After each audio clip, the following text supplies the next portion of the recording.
Well, as Evan said, I work in UCD here in the library. I'm in research services. The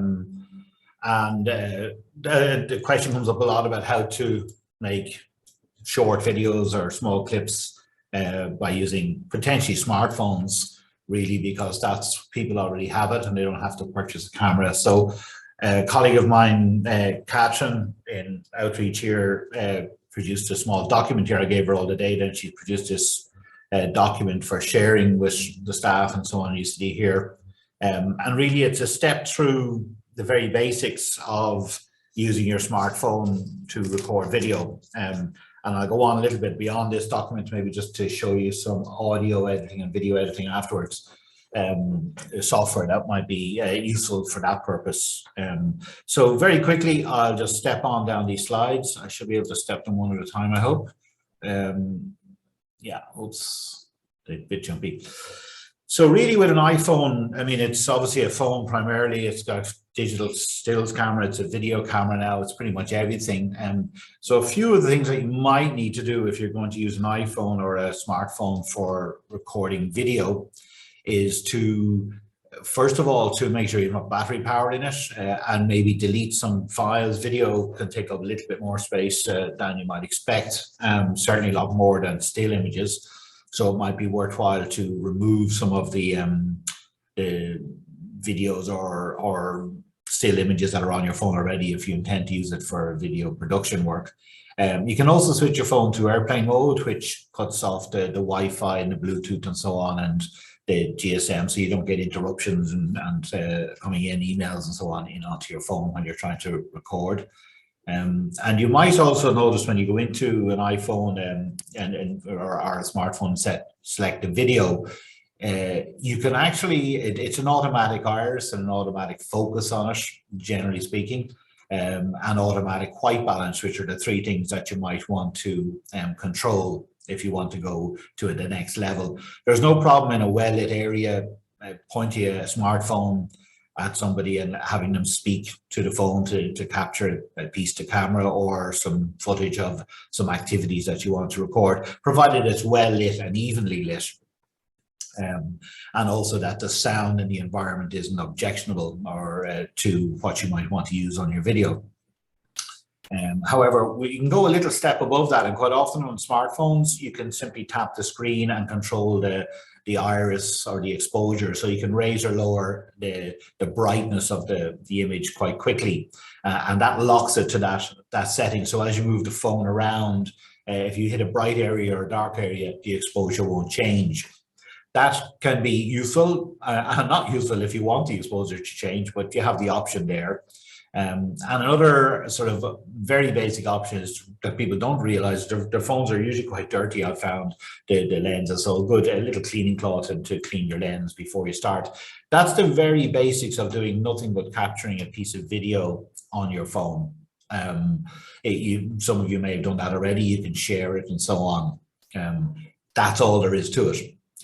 If you want to take that a little bit further, you may want to look at some technology, like a tripod if you want to present to camera. It's a little off-putting when people are shaking the camera around a lot when you're trying to film.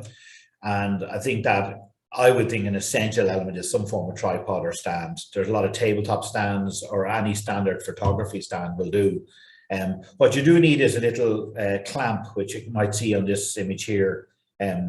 They come from about €10 upwards to clamp your phone to any particular tripod.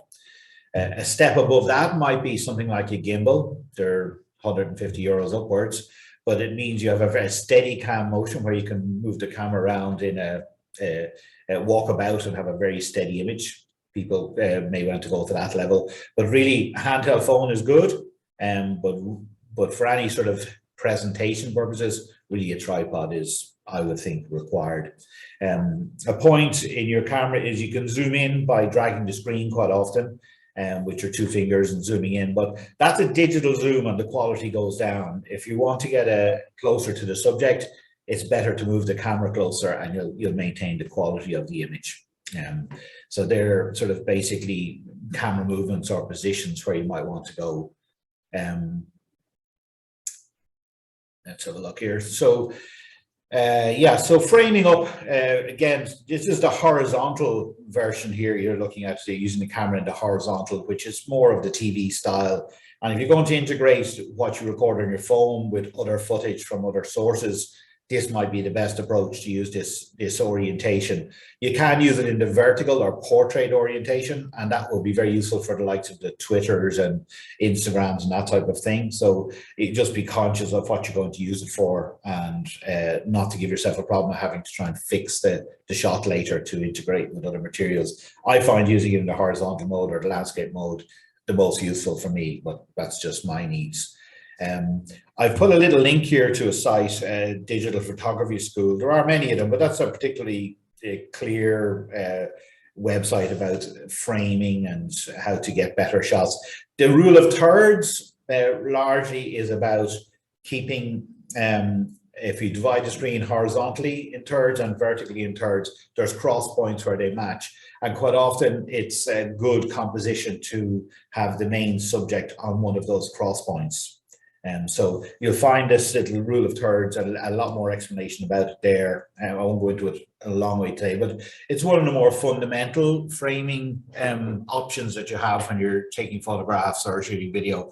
There are many, many more, and if you do take a trip to Digital Photography School there, you'll be able to see some other concepts of framing and reasons behind them. For us in video, quite often we're just shooting somebody piece to camera or a presentation or something, and one of the biggest problems is the headroom that people have.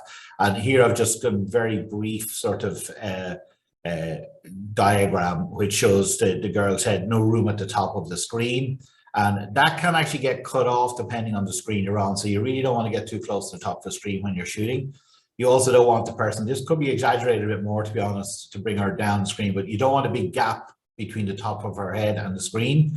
Ideally, you want this roughly the thirds, 1/3 line, 1/3 line here, and the person's eye line is on that line. If you follow that, that can be useful if you're shooting different people at different locations at different times.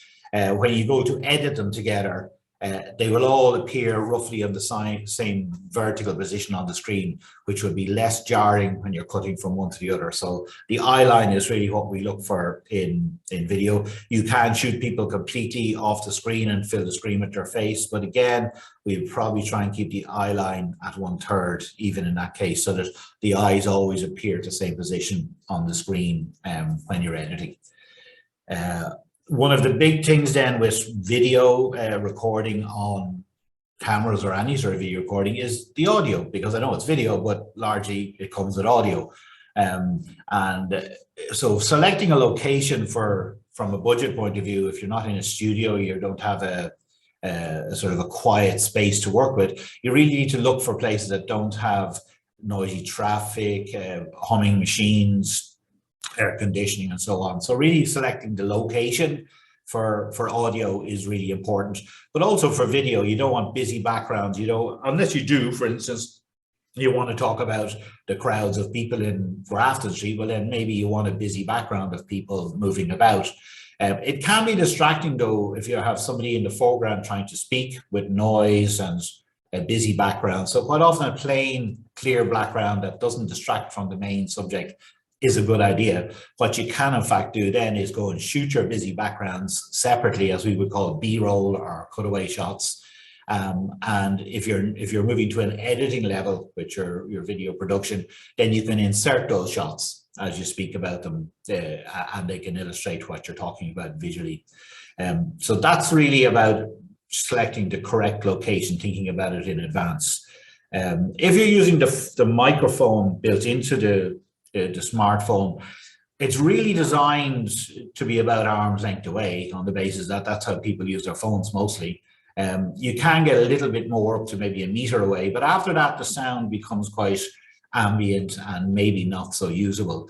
So you need to think about, you could record cutaway shots or images and then record the audio later by holding the phone in front of you and simply recording. You'll get a better quality sound, and you can then in editing add the voiceover recording to the visuals that you've captured separately. But if it's a piece to camera, I would suggest keeping the the phone about arm's length away or not more than a meter in a quiet environment to get good clean sound. If you want sound effects added, you're doing something at beaches, or you want some special effects added, record the sound separately. The movement of waves or traffic, if you want to add that. It means you can control that audio level because it's on a separate track, recorded separately, so you can change the levels. So try to get a quiet location for the voice recording, and then if you want effects or sound effects, then maybe record them separately. Let me move on to the next slide here. So lighting is another issue. Quite often, as I said, smartphones will auto white balance, and they'll auto control the iris, so the level will be controlled automatically. As I said earlier, you can manually take control of the iris and lock it to a certain level so the exposure doesn't change. So that's a useful feature built into the phone. But if you're going to add lighting, which maybe if you're indoors or you're trying to control the light, you need to know that LED lights, fluorescent lights, incandescent bulbs, daylight, these are all have a different white balance. Effectively, we would consider outdoor lighting to be blue, incandescent bulbs to be orange or amber. Fluorescent lights, although they're getting better because they have what they call full bandwidth fluorescence nowadays, generally speaking, but they can be daylight, cool white. They can actually be quite green if they're the older type of fluorescence. So you've got to be conscious that although our eyes and our mind adjusts for all these color shifts, the camera doesn't. So if you're using mixed lighting, where you have an incandescent lamp on a table, that might well appear orange, and that could be a nice effect, but you just need to be aware of it. So if you're not using supplementary lighting, you need to have a light source that's the primary source, and try and avoid mixed lighting. Say, for instance, standing beside a window where you have a room full of fluorescent lighting might give you a color cast on somebody's face. So avoid mixed lighting where possible, but if you're using mixed lighting, be conscious that you can actually use it for effect. Another thing that you can do then really to get over this sort of issue is use a dedicated app on your phone. I've listed one here, Filmic Pro. There are others, but this does seem to be the go-to one for video on an iPhone. And it gives you control of white balance, exposure, black levels, all sorts of things that you would really like to have if you're going to move up your production level a little bit. So it's worth visiting the site and just see what that app can do for you. It is a purchasable app, it's not free, but if you are serious about doing video or film on your iPhone or smartphone, then something like Filmic Pro would be an ideal solution for you. Let me move on one more.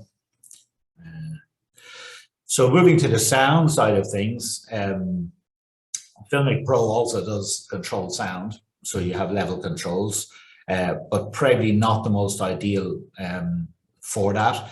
You can get plug-in microphones, so if you're not going to be 1 meter away and you want the sound from further away,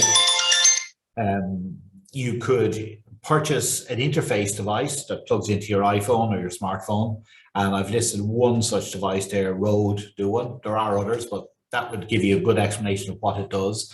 But it allows you to plug professional microphones into an iPhone, and you could use radio mics, you could hire a radio mic, you could have long distance, someone walking in the distance and speaking, and you can still get the sound. So you can move this up a level by buying some technology. Again, I've put the links there so you'll be able to see them in the future. Here are a few other links that I've put in, which will bring you, and I think Evelyn's going to share this document with you, so you'll have a sort of a link to all of them. These links here are very good for advice on how to do it. The BBC has their own academy, which lots and lots of articles there, which are really helpful. And these are some manufacturers and suppliers locally to Dublin. Tom is a Danish or a German company. They pretty much have all the equipment available in the Eurozone. I quite often buy technology from them because it's quite easy. I think that was my phone telling me I've used up my 15 minutes. So I'm going to very fast, I'm going to show you 2 pieces of software which I would suggest to you. This one here is an interface for VideoPad from NCH Software. And here you drag your folders here. It's very easy to use because it tells you what to do on screen. You drag your content here, you drag your video here, you drag your audio here. So if you have audio separate to video, you can mix them. This is a very good, it's a purchasable software, about $40, I think, US dollars. Or you can go for a higher end one for about $60. It's not free, but it's one of the best bits of software that you get at that price. That's the website for it. The big advantage is they have hundreds of how-to videos on every aspect of it. Very easy to follow. So if you're new to it, it's a really good piece of software for that purpose. And lastly, before I depart, I would say that I use Audacity quite a bit. This is an audio interface. I really won't have run out of time now to show you much more about it, but this is a really useful, very simple piece of software. It's free, it's open source, and if you're doing anything with video, I think that Audacity would be well worth downloading. There's many how-to videos that go with this software also. And it will clean up your sound, get rid of background noises, set the levels for you very simply. So Audacity and VideoPad, I would suggest, are two very good pieces of software, one at low cost and one free. So if you're thinking of getting into video production, even on an iPhone, they would be my recommendations to you. Maybe I'll park it there. Is that okay, Evelyn? Is that enough? Yeah.